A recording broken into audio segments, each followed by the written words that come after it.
कैसे हो सब। एक बार फिर वीकली करंट अफेयर्स में आप सबका स्वागत है द विशाल एकेडमी के थ्रू। आज हम आगे पढ़ेंगे, ठीक है, वीकली करंट अफेयर्स की ये सीरीज़ को इसको कंटिन्यू करेंगे हम।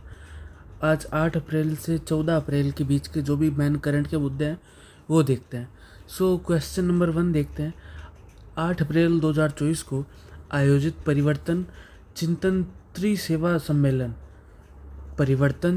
त्रिसेवा सम्मेलन का मुख्य उद्देश्य क्या था?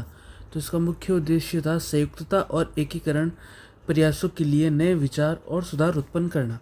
ठीक है। भारत के चीफ ऑफ डिफेंस स्टाफ कौन है? तो ये वर्तमान में अनिल जी है, जनरल अनिल चौहान। ठीक है। परिवर्तन चिंतन क्या है? 8 अप्रैल 2024 को नई दिल्ली में एक त्रिसेवा सम्मेलन आयोजित किया गया था, जिसका उद्देश्य क्या था? संयुक्तता, एकीकरण प्रयासों के लिए नए विचार, पहलुओं और सुधारों को बढ़ावा देना। Chief of defence staff general Anil Chauhan की अध्यक्षता में सम्मेलन की सभी त्रिसेवा संस्थानों, सैन्य मामलों के विभाग, मुख्यालय, एकीकृत रक्षा स्टाफ और तीनों सेवाओं के प्रमुख एक साथ आए। चर्चाओं में विविध सेवा पृष्ठभूमि के अधिकारी शामिल थे, जिन्होंने वांछित संयुक्त और एकीकृत अंतिम स्थिति को तेजी से प्राप्त करने के उपायों की सिफारिश करने के लिए अपनी समझ और अनुभव का योगदान दिया। ठीक है। इसके अलावा नेक्स्ट क्वेश्चन देखते हैं। विश्व स्वास्थ्य दिवस 2024 का विषय क्या था? 2024 का विषय था मेरा स्वास्थ्य मेरा अधिकार। ठीक है। 1948 में विश्व स्वास्थ्य सभा ने 1950 से प्रत्येक वर्ष 7 अप्रैल को विश्व स्वास्थ्य दिवस के रूप में मनाने का निर्णय किया। तो विश्व स्वास्थ्य दिवस हर वर्ष मनाया जाता है। ठीक है। कितने तारीख को? 7 अप्रैल को, 7 अप्रैल। नेक्स्ट क्वेश्चन देखते हैं। अदानी ग्रीन एनर्जी लिमिटेड द्वारा विश्व का सबसे बड़ा बिजली संयंत्र कहाँ विकसित किया जा रहा है? ये खाड़वा, गुजरात में किया जा रहा है। Adani green energy limited Gujarat के खाड़वा में 30 गीगावाट नवीकरणीय ऊर्जा संयंत्र विकसित किया जा रहा है, जो 538 वर्ग किलोमीटर क्षेत्र में फैला है, जो इसे दुनिया का सबसे बड़ा बिजली संयंत्र बनाता है।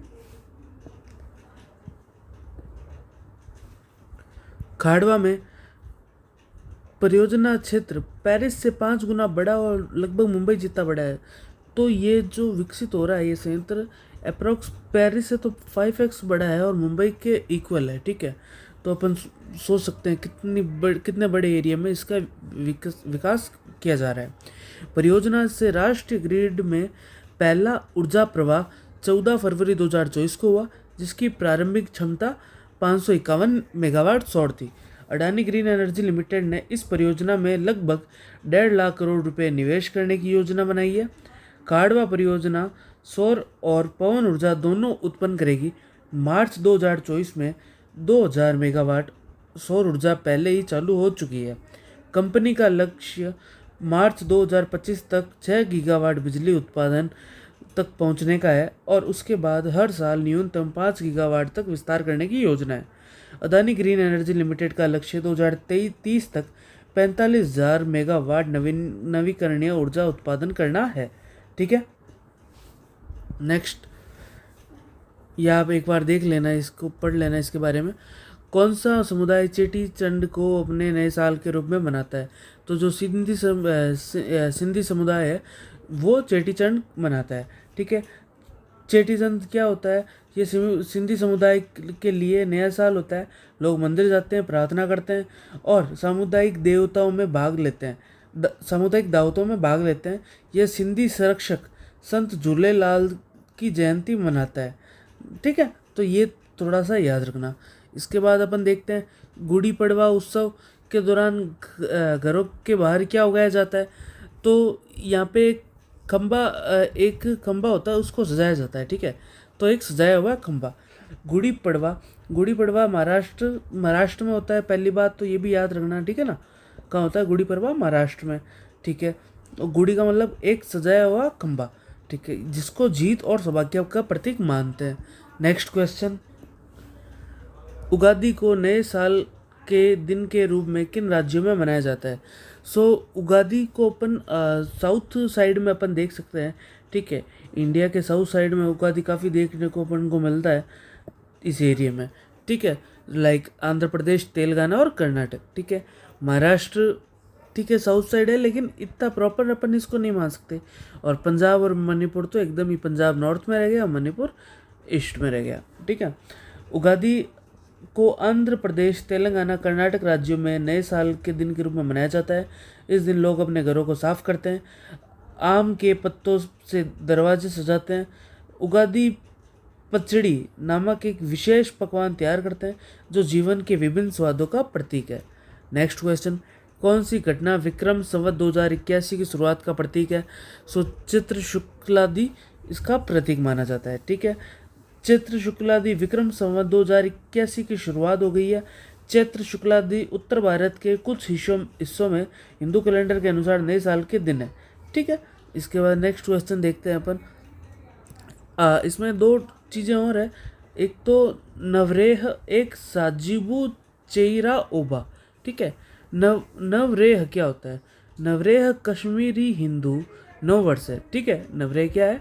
कश्मीरी हिंदू नववर्ष है। लोग उपवास रखते हैं, मंदिर जाते हैं, ठीक है, और आगे फ्यूचर के लिए आशीर्वाद मांगते हैं, ठीक है। यह सर्दियों के बाद जीवन के नवीनीकरण और प्रकृति के जागरण का प्रतीक है। इसके अलावा अपन ने एक और देखा है, साजिबू, ओके। तो ये एक मणिपुर का नववर्ष है, लोग अपने घरों को साफ करते हैं, ठीक है। सो नवरे हो गया जम्मू एंड कश्मीर का नववर्ष, और साजिबू हो गया मणिपुर का नववर्ष, ये याद रखिएगा। Next question, Monte Carlo masters में मुख्य ड्रॉ मैच जीतने वाले पहले भारतीय कौन बने? तो सुमित जी बने, सुमित नागल, ठीक है। भारतीय टेनिस खिलाड़ी सुमित नागल ने 35वीं रैंक वाले माटेओ अर्नाल्डी को हराया और 8 अप्रैल 2024 को मोंटे कार्लो मास्टर्स में मुख्य ड्रॉ मैच जीतने वाले पहले भारतीय बन गए। एटीपी मास्टर्स इवेंट में सुमित नागल ने अर्नाल्डी को 3 सेटों के रोमांचक मुकाबले 5-7, 6-2, 6-4 से हराया, ठीक है। वह क्ले पर मास्टर्स 1000 मैच जीतने वाले पहले पुरुष भारतीय एकल खिलाड़ी भी बन गए हैं। इसके बाद नेक्स्ट क्वेश्चन देखते हैं, विश्व होम्योपैथी दिवस प्रतिवर्ष कब मनाया जाता है? तो ये 10 अप्रैल को प्रतिवर्ष मनाया जाता है। विश्व होम्योपैथी दिवस हर साल 10 अप्रैल को होम्योपैथी के संस्थापक डॉक्टर सैमुअल हैनीमैन, ये याद रखना, ये नाम है ना, सैमुअल हैनीमैन, ठीक है, ये याद रखना। और इस बार 2024 की थीम क्या थी? होम्यो परिवार, एक स्वास्थ्य, एक परिवार, ठीक है। नेक्स्ट क्वेश्चन देखते हैं, 9 अप्रैल 2024 को आयरलैंड के सबसे युवा प्रधानमंत्री कौन बने? सो साइमन हैरिस बने। अपन ये भी देख सकते हैं आयरलैंड कहाँ पे एग्जिस्ट करता है, ये यूरोप के पास वाला हिस्सा है, ठीक है, स्कॉटलैंड से नीचे और इंग्लैंड के पैरेलल। इसके अलावा नेक्स्ट क्वेश्चन, 37 साल के हैरिस पहले स्वास्थ्य और उच्च शिक्षा मंत्री के रूप में कार्यरत थे। पिछले महीने फाइनल गैल के नेता के रूप में उनके चुनाव ने उन्हें देश के 16वें प्रधानमंत्री के रूप में लियो वराडकर का उत्तराधिकारी बना दिया है, ठीक है। तो उनके पास राजनीति का अनुभव है। वह 24 साल की उम्र में संसद के लिए चुने गए, ठीक है। 30 साल के होने से पहले ही कैबिनेट में नियुक्ति हो गई। नेक्स्ट क्वेश्चन देखते हैं, ईद उल फितर कब आता है? तो रमज़ान के अंत में आता है ये, ठीक है। ईद उल फितर दुनिया भर में मुसलमानों द्वारा मनाया जाने वाला एक महत्वपूर्ण त्यौहार है जो उपवास के पवित्र महीने रमज़ान के अंत का प्रतीक है। 2024 में भारत में ईद उल फितर 11 अप्रैल को मनाया गया। रमज़ान में सुबह से शाम तक उपवास करना शामिल है। ईद उल फितर इस महीने भर चलने वाले आध्यात्मिक अभ्यास की परिणति का प्रतीक है। लोग रखते हैं ना रोजे, तो ये एक आध्यात्मिक अभ्यास का परिणति का प्रतीक मान सकते हैं, ठीक है। इसके अलावा इसमें आप एक बार इसको रीड कर लेना। QS वर्ल्ड यूनिवर्सिटी रैंकिंग के अनुसार विकास अध्ययन के क्षेत्र में JNU ने विश्व स्तर पर कौन सा स्थान हासिल किया है? सो 20वां स्थान हासिल किया है। किस विषय में JNU भारत में शीर्ष रैंक वाला विश्वविद्यालय बनकर उभरा है? तो भूगोल, इतिहास और आधुनिक पस है। ठीक है। भारत के नई दिल्ली में स्थित जेएनयू हाल ही में विश्व विश्वविद्यालय की रैंकिंग सूची में सर्वोच्च रैंक वाला भारतीय विश्वविद्यालय बनकर उभरा है। ठीक है।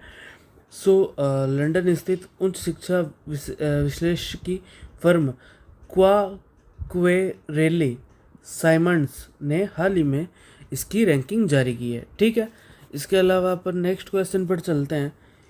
ईवीएम के संदर्भ में वीवीपीएटी क्या है? ठीक है। तो इसको voter verified paper audit trail कहते हैं। वोटर